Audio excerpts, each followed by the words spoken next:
오늘 함께 읽으실 말씀은 출애굽기 10장 1절부터 11절까지의 말씀입니다. 야훼께서 모세에게 이르시되 바로에게로 들어가라. 내가 그의 마음과 그의 신하들의 마음을 안강하게 함은 나의 표징을 그들에게 보이기 위함이며 내게 내가 애굽에서 행한 일들 곧 내가 그들 가운데서 행한 표징을 내 아들과 내 자손의 귀에 전하기 위함이라.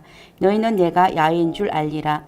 모세와 아론이 바로에게 들어가서 그에게 이르되 히브리 사람의 하나님 야훼께서 말씀하시기를 내가 어느 때까지 내 말에 겸비하지 아니하겠느냐.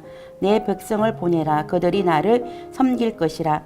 내가 만일 내 백성을 보내기를 거절하면 내일 내가 메뚜기를 내 경내에 들어가게 하리니 메뚜기가 지면을 덮어서 사람이 땅을 볼 수 없을 것이라. 메뚜기가 내게 남은 그것 곧 우박을 면하고 남은 것을 먹으며 너희를 위하여 들에서 자라나는 모든 나무를 먹을 것이며 또 내 집들과 내 모든 신하의 집들과 모든 애굽 사람의 집들에 가득하리니 이는 내 아버지와 내 조상이 이 땅에 있었던 그날부터 오늘까지 보지 못하였던 것이리라 하셨다 하고 돌이켜 바로에게서 나오니 바로의 신하들이 그에게 말하되 어느 때까지 이 사람이 우리의 함정이 되리이까. 그 사람들을 보내어 그들의 하나님 야훼를 섬기게 하소서. 왕은 아직도 애굽이 망한 줄을 알지 못하시나이까 하고 모세와 아론을 바로에게 다시 데려오니 바로가 그들에게 이르되 가서 너희의 하나님 야훼를 섬기라. 갈 자는 누구냐. 모세가 이르되 우리가 야훼 앞에 절기를 지킬 것인즉 우리가 남녀노소와 양과 소를 데리고 가겠나이다.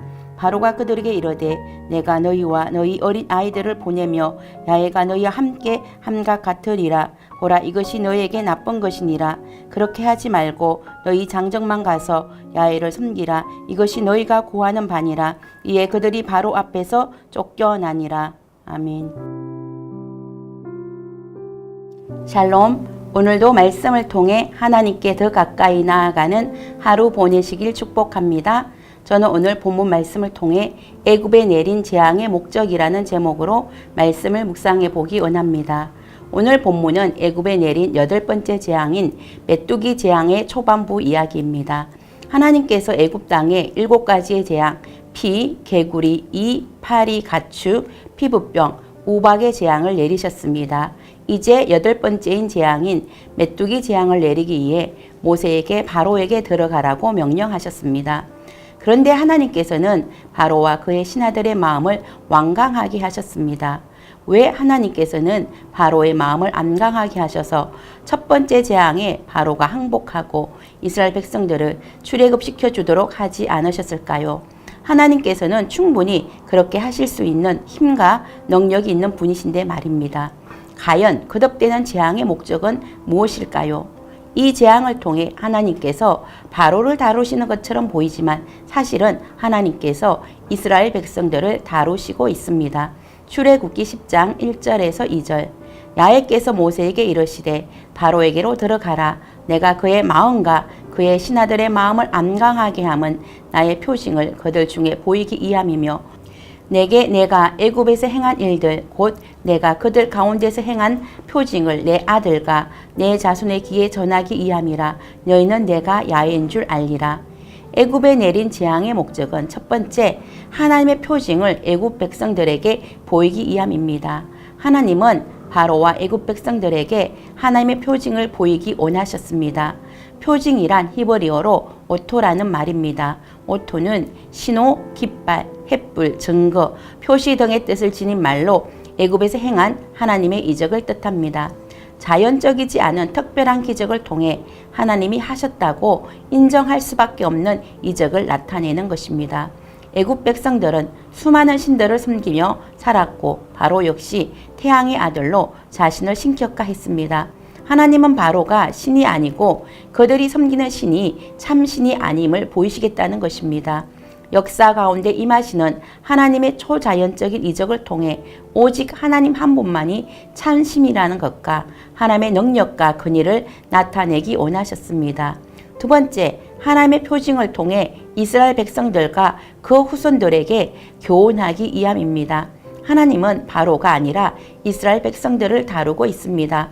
바로의 마음을 안강하게 하셔서 10가지 재앙을 내리셨습니다.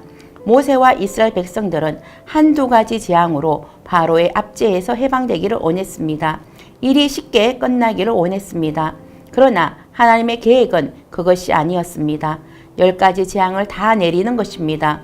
왜냐하면 하나님은 이스라엘 백성들과 그들의 후손들의 귀에 이 사건을 똑똑히 기억하게 하시기 원했기 때문입니다. 10가지 재앙을 다 행하여야 그것이 이스라엘 백성들에게 더 깊이 각인될 것이기 때문입니다. 또한 후대의 모든 신앙인들에게도 더 깊이 각인될 것이기 때문입니다. 이처럼 이후에 이스라엘 백성들은 애굽의 10가지 재앙을 깊이 간직하게 되었습니다. 그 후도 모든 시대의 사람들도 출애굽의 재앙을 기억했습니다. 세대와 세대를 통해 전해지는 전설이 되었습니다. 10가지 재앙은 하나님께서 만물의 창조주이시며 통치자이신 것을 정확히 드러내게 한 사건이 되었습니다. 그래서 하나님이 야훼, 스스로 계신 자이신 것을 드러내셨습니다.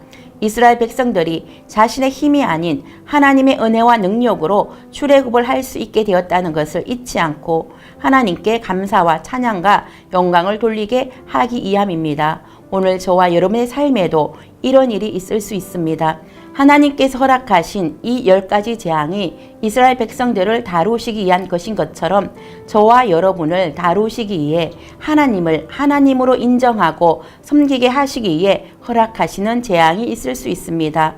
우리는 한두 가지 재앙으로 쉽게 끝나기를 원하지만 하나님께서는 기어코 10가지 재앙을 다 내리실 경우가 있습니다.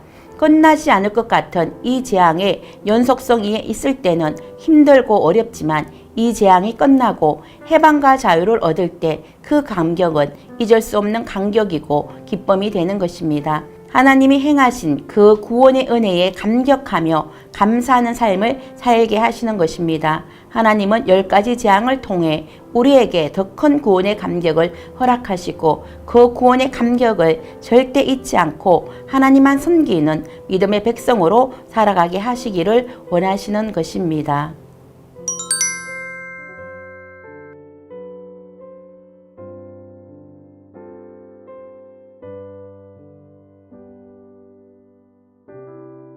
기도하겠습니다.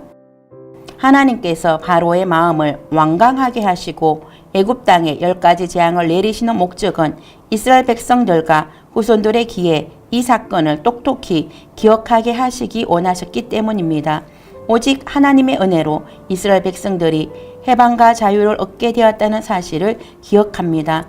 하나님이 야훼 하나님을 알게 하심에 감사를 드립니다. 우리 삶 가운데 일어나는 고난과 고통을 통과할 때 하나님만이 이 고난과 고통으로부터 우리를 해방시켜 주실 수 있는 유일한 분임을 믿고 주님을 의지하고 나아가게 하옵소서. 예수님의 이름으로 기도드립니다. 아멘.